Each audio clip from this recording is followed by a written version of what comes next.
आकाशवाणी कटक समाचार दर्पण आज ହେଉଛି विश्व तमाखु वर्जन दिवस। तमाखु सेवन आम राज्य तथा देश ପାଇଁ ସାଂଘାତିକ ମହାମାରୀ ରୂପେ ଉଭା ହୋଇଛି। ତମାଖୁ ସେବନ ଦ୍ୱାରା ବିଭିନ୍ନ ପ୍ରକାର କର୍କଟ ରୋଗ ଏବଂ ଅନେକ ଦୁରାରୋଗ୍ୟ ବ୍ୟାଧି ଜାତ ହୋଇଥାଏ। ଏହାଦ୍ୱାରା ଲୋକମାନଙ୍କର ଆର୍ଥିକ ପରିସ୍ଥିତି ମଧ୍ୟ ଦୁର୍ବଳ ହୋଇଥାଏ। କର୍କଟ ରୋଗରେ ମୃତ୍ୟୁବରଣ କରୁଥିବା 40% ରୋଗୀ ତମାଖୁ ସେବନ କରିଥାନ୍ତି ଏବଂ 15% ଲୋକଙ୍କ କ୍ଷେତ୍ରରେ ମୁଖ ଗହ୍ୱର କର୍କଟ ରୋଗ ତମାଖୁ ସେବନ ଜନିତ ହୋଇଥାଏ। ଏସବୁର ନିରାକରଣ ଲାଗି ସଚେତନ କରିବା ଉଦ୍ଦେଶ୍ୟରେ ଆଜି ପାଳନ କରାଯାଉଛି ବିଶ୍ୱ ତମାଖୁ ବର୍ଜନ ଦିବସ। ଚଳିତ ବର୍ଷ ଏହି ଦିବସର ପ୍ରସଙ୍ଗ ରହିଛି ତମାଖୁ ସେବନର ଭ୍ରମାତ୍ମକ ଉଦ୍ଦେଶ୍ୟକୁ ଉଜାଗର କରିବା, ନିକୋଟିନ୍ ଏବଂ ତମାଖୁ ପରି ବଦଭ୍ୟାସର ମୁକାବିଲା କରିବା। ଆସନ୍ତୁ ଏ ସମ୍ପର୍କରେ ଶୁଣିବା ରାଜ୍ୟ ଅବକାରୀ ମନ୍ତ୍ରୀ ପୃଥ୍ୱୀରାଜ ହରିଚନ୍ଦନଙ୍କ ଠାରୁ। ଆମେ ଯେଉଁଗୁଡ଼ିକ ନିଶାଦ୍ରବ୍ୟ ଧରନ୍ତୁ ତମ୍ବାଖୁ ହେଉ, ମଦ୍ୟପାନ ହେଉ, ଯେଉଁ ସାଇକୋଟ୍ରୋପିକ୍ ଡ୍ରଗ୍ସର ଆବ୍ୟୁଜ୍ କଥା ଯେଉଁ କଥା ବ୍ୟବହାରର କଥା ହେଉ, ଏଥିରେ ମଣିଷ ଶରୀରର ତା ଉପରେ ଯେଉଁ ପ୍ରତିକୂଳ ପ୍ରଭାବ ପକାଉଛି, ଯେଉଁଭଳି ଭାବରେ ବିଭିନ୍ନ ଭାବରେ ରୋଗାକ୍ରାନ୍ତ ହେଇକି ମୃତ୍ୟୁ ଆଡ଼କୁ ଆମକୁ ଗୋଟିଏ ଗୋଟିଏ ପାଦ ଆଗକୁ ଚଲେଇକି ନେଉଛି, ଇଏ ସଚେତନତାର ଅଭାବ ଆଜି ତାରିଖରେ ବି ଆମ ଭିତରେ ଅଛି। ଆମେ ସରକାରକୁ 2 ବର୍ଷ ହେଲା ଏଠି ଓଡ଼ିଶାରେ ଆସିବା ପରେ ବିଶେଷ କରିକି ୱାର୍ଲଡ ଟବାକୋ ଡେ ଦିନ ଆମେ ଗୋଟିଏ କ୍ୟାମ୍ପେନ୍ ଆରମ୍ଭ କରୁଥିଲୁ ଅବକାରୀ ବିଭାଗ ତରଫରୁ। ଏଇଥର ଟିକେ ସମସ୍ୟା ହେଇଥିଲା ଏଇଥିପାଇଁ ଯେ ଯେଉଁ ଲଟେରୀ ଇତ୍ୟାଦି ଥିଲା, ଅନ୍ୟ କାର୍ଯ୍ୟକ୍ରମ ଗୁଡ଼ିକ ଥିବା କାରଣରୁ ବିଭାଗ ତାକୁ ଟିକେ ବିଳମ୍ବିତ କରିଛି। ପ୍ରତିବର୍ଷ ଆମେ ବର୍ଷରେ 3 ଥର ଲେଖେ এই କଥାକୁ ନେଇକି ଆୱାରନେସ୍ କ୍ୟାମ୍ପେନ୍ ସମଗ୍ର ରାଜ୍ୟରେ ତାକୁ ପ୍ରକ୍ରିୟା ଆରମ୍ଭ କରିଛୁ। ବିଭିନ୍ନ ଜାଗାରେ ଯେମିତି ଭାବି ଦିଅନ୍ତୁ, ମୁଁ ଅନେକ ଜାଗାରେ ତମ୍ବାଖୁ ନେଉଥିବା ଲୋକମାନେ, ଯେଉଁମାନେ ଯେଉଁ ଗୁଟକା ପାନରେ ତମ୍ବାଖୁ ନେଉଥିବା ଲୋକ ବହୁତ କମ୍ ବୟସରେ, ବେଳେବେଳେ ଏକଥାକୁ ହୃଦୟକୁ ବାଧେ ଯେ କମ୍ ବୟସରେ ତାଙ୍କର କାହାର କ୍ୟାନ୍ସରରେ କିଏ ପୀଡ଼ିତ ହେଇଥିବ, ମାଉଥ୍ କ୍ୟାନ୍ସରରେ କିଏ ତାର ଲିଭର ଡ୍ୟାମେଜ୍ ହେଇଥିବ, କାହାର ଷ୍ଟମାକ୍ କ୍ୟାନ୍ସରରେ କିଏ ପଡ଼ିଥିବ। ଏଭଳିଆ ଅବସ୍ଥାରେ ହେଇକି ବଞ୍ଚିବାକୁ ଅଦମ୍ୟ ଇଚ୍ଛା ଥିବ, ପ୍ରଚୁର ଇଚ୍ଛା ଥିବ ମୁଁ ବଞ୍ଚିବି କେମିତି, କିନ୍ତୁ ବଞ୍ଚିବାକୁ ଆଉ ସୁଯୋଗ ନଥିବ। 4th ଷ୍ଟେଜ୍ କ୍ୟାନ୍ସର ହେଇଥିବ ଏବଂ ମୃତ୍ୟୁ କେବଳ ଅପେକ୍ଷା କରୁଥିବେ। ଏବଂ ପରବର୍ତ୍ତୀ ସମୟରେ ବି ମୁଁ ତାଙ୍କ ପରିବାରମାନଙ୍କୁ ଦେଖିଛି, ଘରେ କମ୍ ବୟସର ପତ୍ନୀ, ବାପା, ମା ଏମାନେ ଯେଉଁ ନିର୍ବାକ ହେଇଯାଇଥାନ୍ତି, ମାନେ ସେମାନେ କମ୍ ବୟସରେ ଯେତେବେଳେ ପିଲାଟେ ଘରର ରୋଜଗାରିଆ ପିଲା ତମ୍ବାଖୁ ସେବନ ପାଇଁ ହେଉ କି ମଦ୍ୟପାନ କାରଣରୁ ହେଉ ଯେତେବେଳେ ଚାଲିଯାଇଥାଏ, ଘରେ ସମସ୍ତେ ନିର୍ବାକ ହେଇକି ବସିଥାନ୍ତି। ଏଭଳିଆ ସ୍ଥିତି ଦେଖିଲା ପରେ ବେଳେବେଳେ ହୃଦୟକୁ ବହୁତ ବାଧେ। ଏବଂ ତାଠୁ ଆହୁରି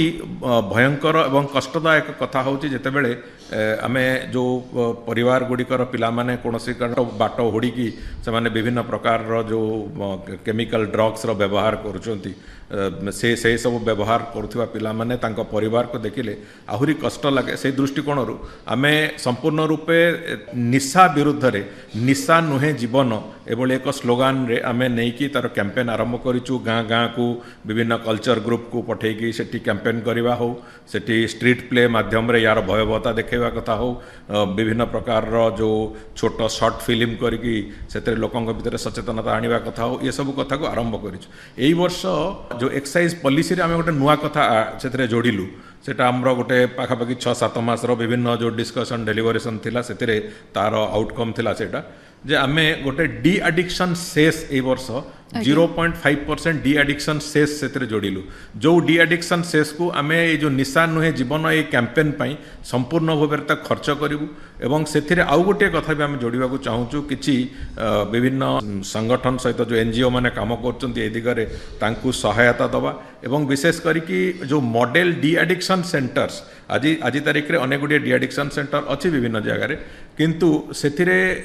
ତାଙ୍କର ଯେଉଁ ପ୍ରପର ମ୍ୟାନେଜମେଣ୍ଟ ନ ହେଉଥିବା କାରଣରୁ ବାସ୍ତବରେ କ'ଣ ହେଉଛି, ସେଥିରେ ଅନେକ ଗୁଡ଼ିଏ ପିଲାଙ୍କର ରିଲାପ୍ସ ହେଉଛି। ଥରେ ସେଠୁ ଯାଇକି ଡି ଆଡିକ୍ଟ ହେଇକି ଆସିବା ପରେ ବି ରିଲାପ୍ସ ହେଉଛି। ସେ ରିଲାପ୍ସେସନ୍ କେମିତି ନ ହେବ ସେଥିପାଇଁ ଗୋଟେ ମଡେଲ ଡି ଆଡିକ୍ସନ୍ ସେଣ୍ଟର ପ୍ରତି ଜିଲ୍ଲାରେ ତିଆରି କରିବା ଏବଂ ଡି ଆଡିକ୍ସନ୍ର ପ୍ରୋସେସ୍ ଏବଂ କ୍ୟାମ୍ପେନ୍, ସଚେତନତା ଆଣିବା ପାଇଁ କ୍ୟାମ୍ପେନ୍, ଇଏ ଯୋଡ଼ିଏ କଥାକୁ ଅତ୍ୟନ୍ତ ପ୍ରାଥମିକତା ଦେଇକି ଓଡ଼ିଶା ସାରା ଆମେ ତାର ପ୍ରଚାର ପ୍ରସାର କରିବା ପାଇଁ ଯେଉଁ ପ୍ରକ୍ରିୟା ତାକୁ ଆରମ୍ଭ କରୁଛୁ ଏବଂ ଡି ଆଡିକ୍ସନ୍ ସେସ୍ରେ ଯାହା ଆମକୁ ଅର୍ଥ ମିଳିବ ସେ କଥାକୁ ପୁରାପୁରି ଭାବରେ ସେ ଅର୍ଥକୁ ଆମେ ସେହି ଦିଗରେ ବିନିଯୋଗ କରିବୁ। ଆମର ଆଶା ଅଛି ଯେ ଲୋକେ ନିଶାଠୁ ଗୋଟେ ନିଜ ଭିତରେ ସଚେତନତା ଆସେ ଯେ ନିଶାଠୁ ମୁଁ ଦୂରେଇକି ରହିବି। ए कथाटार सचेतनता संपूर्ण रूपे 100% केमती आसीबो गोटे ये तो ये गोटे वर्ष कि 5 मास कि 6 मास कथा नुहे गोटे लंबा समय लोक खराब जिनसटा को शीघ्र एडप्ट करी जाए तेणुक खराब जिनसर लोक को मुह फेरैया जो परिश्रम दरकार अच्छी से समस्तंकर से आवश्यकता अच्छी सरकारंकर भूमिका दरकार अच्छी से विभिन्न जो नॉन गवर्नमेंट ऑर्गेनाइजेशन से माने काम कर भूमिका अच्छी समाजर बुद्धिजीवी मानकर भूमिका अच्छी स्कूल रे कॉलेज रे से शिक्षक शिक्षयित्री आरंभ करी जो माने लीड करुचंती से प्रोसेस को तांकर आवश्यकता अच्छी समाजर समस्त वरिष्ठ लोक मानकर आवश्यकता अच्छी परिवार मुखिया मानकर भी आवश्यकता अच्छी एथिरे भूमिका निर्वाहन करने पे आम समस्तंकर सहयोग भी कामना करूँ आमे मद एवं जो ड्रग्स मानकर व्यवहार होची एवं तार जो ट्रांसपोर्टेशन ट्रेडिंग होची ता उपरे अबकारी विभाग पुलिस रो एसटीएफ स्पेशल टास्क फोर्स एवं एनसीबी नार्कोटिक्स क्राइम ब्यूरो आमे मिलित भाव में उद्यम आरंभ करिचु एवं विशेष करिकी जो जगार सब हेम्प कल्टिवेशन होची गंजेई चाष होची गंजेई चाष होतिबा जगह गुड़िक ताकू ध्वंस करेवा एवं जो जगार ये सब भाया जो ड्रग्स रो कारोबार होची तांकू गिरफ करवा ये गोटे लंबा समय धरिक पाखापाखि 2 वर्ष धरिकी आमे ये ड्राइव को पूरा सशक्त भाव में ताकू चलेवा आरंभ करिचु बहुत पाखापाखि गत वर्ष पाखापाखि 150 कोटी टंकार जिनिस आमे ताकू सीज करथिलु एवं परवर्ती समय रे आमे जो हजार हजार हेक्टर गंजेई चाष होतिबा जगह को ताकू ध्वंस करथिलु एभली गुड़िए अभियान चलीची ताकू आहुरी अधिक क्षमता देकी तांकू से मानक आमे से काम आरंभ करिचु इंटेलिजेंस विंग से आमे तैयारी करचु से कोटी कोटी कौन होची तार इंटेल आसीबा पई ये सब कथा चलीची एवं जो कथा स्वास्थ्य विभाग और अबकारी विभाग बाबद रे निश्चित भाव में आमे एक जॉइंट मूवमेंट बहुत शीघ्र आरंभ करिवार परिकल्पना भी करूचु एवं यही आर्थिक वर्ष भितर ही आमे से खूब कम दिन भितर आमे जॉइंट मूवमेंट आरंभ करिवु एवं संपूर्ण रूपे तंबाकू मुक्त करबा पई राज्य सरकारंकर जो मानसिकता अछि ताकू भी से कथार निश्चित भाव में प्रतिफलन ये किछि जिनिस आमर परव्यू भितर अछि किछि जिनिस आमर परव्यू भितर नाही एक्साइज रो जो नियमावली अच्छी से आम किछिटा परिवर्तन आमेंडमेंट्स किसी आने चाहूँ जमी जो साइकोट्रोपिक ड्रग्स उपरे आमर विशेष किसी रेगुलेशन ना अबकारी विभाग केवल मद बिक्री बटा एसबू उपरे विषाक्त मद डुप्लिकेट मद एसबूर बिक्री बटा उपरे नियंत्रण आने से आईन रे बहुत गुड़े प्रावधान अच्छी किंतु आम धीरे धीरे धीरे धीरे ये समस्त कथा को तंबाकू आरंभ करके जो गुड़िक मनीष जीवन पाई क्षतिकारक अच्छी जो प्रकार निशा भी होना कहीं से सबुगुड़ी को यार प्रावधान भितर को आने आम एक्साइज रो एक्ट और रूल्स रे किछिटा परिवर्तन करने एबे लॉ कमिशन का सहित स्टेट लॉ कमिशन का सहित भी आलोचना आरंभ होती से बाबद आम ताकू बहुत शीघ्र से बाबद किसी परिवर्तन आणु एवं कड़ाकड़ी भाव में कौन सी प्रकार निशा द्रव्यर व्यवहार एवं तार अप्रासंगिक अनैतिक व्यवहार ताकू संपूर्ण रूपे रोकिबा पई जहाँ जहाँ आवश्यकता ताकू निश्चित भाव में आम करूँ टबाको चुईंग टबाकोर व्यवहार को सरकार निषिद्ध करताकू एबे गोटे नुआ ढांचा रे एबे जो एमती आसुला ताकू आगु गुटका सहित मिसिकी आसुला टबाको एवं लोक ताको व्यवहार करते एबे गोटे नुआ ढांचा को से टबाको अलगा मिलूची गुटका अलगा मिलूची तेणुक कौन जगह पुणी मिसेकी लोक खाଇବା आरंभ कर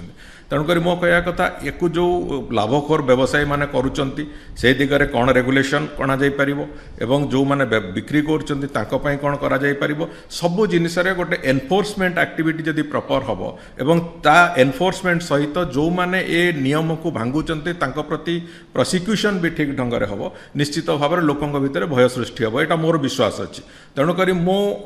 ए बाबद रे जहा करबा कथा ताकू आमे निश्चित भाव में करूँ एवं मोर आशा अच्छी जे आकु प्रतिहत करने आकु रेस्ट्रिक्ट करने कंट्रोल करने से मेकानिजम आम बहुत शीघ्र निश्चित भाव में काढ़ एवं यही चलित 5 वर्ष भितर आउ जो 3 वर्ष आम सरकार अच्छी यही चलित 5 वर्ष भितर आम ओडिशा को केवल तंबाकू नुहे तंबाकू एवं अन्य निशा द्रव्यर व्यवहार दृष्टिकोण एक आदर्श राज्य में परिणत करने निश्चित भाव में आरे जहाँ जहाँ पदक्षेप नवा कथा नवाकू जाऊ मु समस्त को निश्चित भाव में कहबी जे तंबाकू हो मद्यपान हो ड्रग्स रो व्यवहार हो ए सबटू समस्ते दूरे ही रहंतु एवं शेष में मुझे कहबी जे निशा नुहे जीवन को आपण बाछंतु एवं अधिक दिन बंचंतु परिवार सहित खुशी सुख ए कथा को बांटंतु।